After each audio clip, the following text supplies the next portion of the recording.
Hello again, everybody. Today I want to talk about apostates. So when I was a Jehovah's Witness, apostates were these people that I was taught were so thoroughly corrupted by Satan that they would attack God's true religion. They were wicked, evil, scary, angry, and I shouldn't talk to them because if I did, I could lose my faith. And as a witness, I was confused. I thought, why would apostates even exist? People can just leave the religion. Why bother? Even when I left, I thought, I'll just leave quietly. Why would I become an apostate? That was my plan, but here I am helping people who might be struggling to learn the truth about Jehovah's Witnesses or needing some support as they work to exit the organization. So I want to help however I can. So what happened? Why do people become apostates? And why do so many of them seem to be so angry? Well, to answer that question, I first want to address the big lie, which is that Jehovah's Witnesses are free to leave at any time. That's not true. The official answer on jw.org under the frequently asked question, do Jehovah's Witnesses pressure people to change religion? Says Jesus never pressured people to accept his teachings. He knew that relatively few would respond to his message. When some of his disciples stumbled at what he said, he let them leave, rather than coerce them into staying. So I recognize Jehovah's Witnesses don't force strangers to be a part of the religion. But do they coerce people into staying? Well, first of all, they seek out vulnerable people, those who've lost a loved one in death, or those who are suffering, and they offer them a bunch of promises along with the advantages that go along with a global brotherhood. Lots of social advantages there that they put as a prize in front of these people. When it comes to their children, they're indoctrinated not just from birth, from before birth. We were taught that it'd be good to read to your unborn children from the publications. And then from birth on, children are taught that they can either make Jehovah happy, make their parents proud, work hard for the organization, or make Jehovah sad, disappoint their parents by leaving the organization.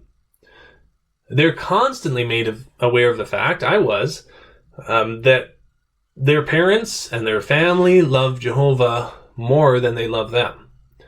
Jehovah's Witnesses take pride in that.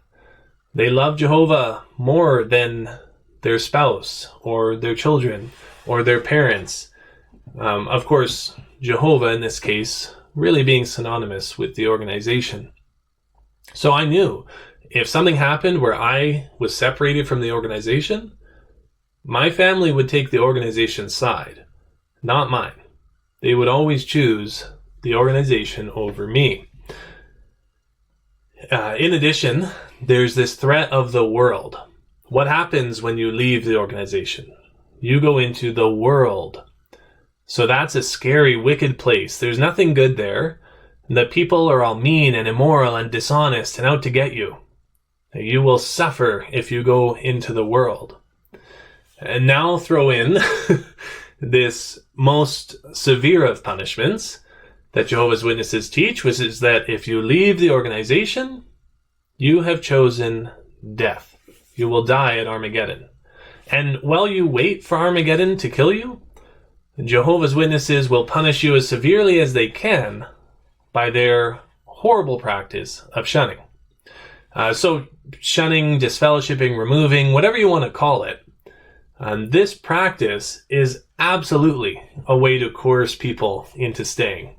And there's many Jehovah's Witnesses who either got reinstated or remained with the organization, not because they believe it, but because they're afraid of losing their family, their friends, their community, sometimes even their employment, their customer base, their housing. So there's lots of real reasons that people are upset when they leave. One other thing I wanted to point out in that fact, it says, in addition, Jehovah's Witnesses obey the Bible's command to honor their parents, even if they have different beliefs. So Jehovah's Witnesses say that. It's true. But when they say honor their parents, What they mean is they won't let their parents die.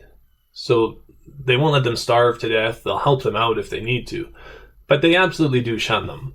I know many children, Jehovah's Witness children, who are shunning their parents, and many ex-Jehovah's Witness parents who are being shunned by their Jehovah's Witness children. So they absolutely shun them.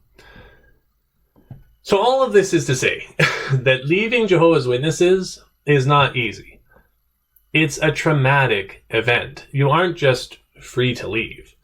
You go through not only all of these difficulties socially, physically,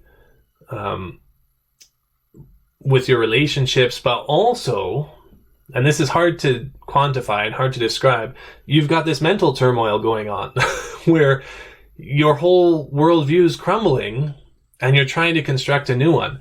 So it's traumatic, for sure. Many who leave, they have to go through a lot of therapy, they need a lot of support, and some don't make it. They're unable to keep living because of that trauma that they faced.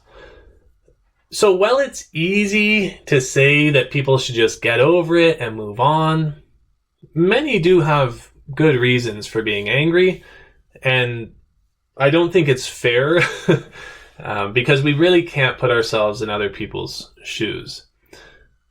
So on the other hand, a second point is that disfellowshipping really helps the organization to keep their lives going. So those who exit aren't to be spoken to, which is really effective in silencing them. Jehovah's Witnesses don't ask their friends and family why they're leaving. They don't ask about the lies that have been found. And so that really protects the organization. So knowing that remaining silent is what the organization wants, many who leave choose to speak out against it. They have not only this turmoil of leaving, but this frustration of having no one to be able to talk to. So some will say, just look at the positives. There's benefits of having raised in the organization. And that's true. For many people, there's benefits. Maybe it helped them to overcome substance abuse, alcohol abuse. Maybe they were taught literacy skills or learned public speaking. There could be some advantages, but on the other hand, there's those who've been abused and watched their abuser be protected. There's those who've had their entire lives negatively impacted by the organization. There's those who've lost their loved ones because they couldn't bear either the trauma of leaving or the pressure of staying or the need to hide their true selves. And so for these ones, let's not judge them, right? I really wish, instead of judging people for either being too bitter or too angry, or on the other hand, for not being angry enough and being too easy on the organization, can we just try to understand each other? Now, I think that's really a better thing to do than worry about how other ones feel or how they act or what they're saying. Just try to understand.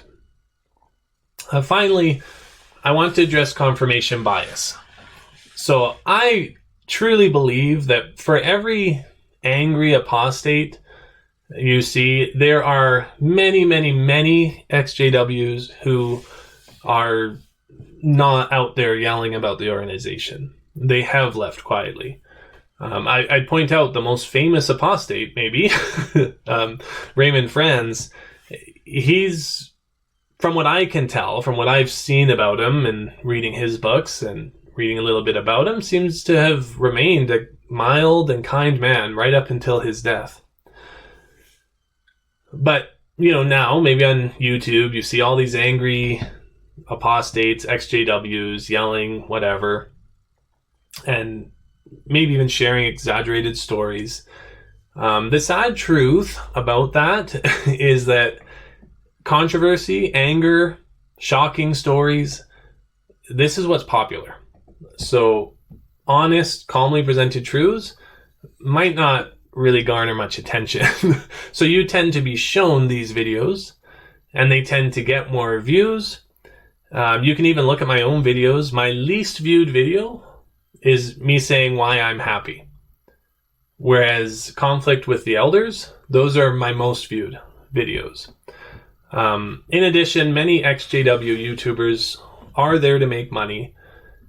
So they're motivated to get those views, to act angry, or to make more extreme content. I do want to say I don't have a problem with people making money off of their content. I think there are much less worthwhile videos that people are making money off of. These ones are trying to do something good. They're trying to express the truth about an organization that harms people. Go for it. That doesn't bother me. But that being said, what you're seeing might not really be authentically who that person is. We're only seeing a tiny sliver of someone's life. So what they put in front of the camera, maybe it's to attract attention. Maybe it's a form of self-therapy for them to let that anger out. Maybe it is to try and make some money. But that doesn't necessarily mean that's who that person is. As for me, here I am. I'm happy to spend a little bit of my time trying to help others. I do think it's a worthwhile endeavor. I feel it's something that I might be able to help with because I experienced it. And I was an elder and kind of have an idea of how the organization works. So it's something that I spend a little bit of time on. But really, to sum it up, I guess basically, why are apostates so angry? Ask them. Get to know them. You might learn something. You might find you start viewing apostates a little bit differently. And, I hope that leads to this idea that I always have, that it would be nice if we could just understand each other, learn from each other, and in that way be able to kind of grow as people. So thanks so much again. From a happy apostate, bye for now.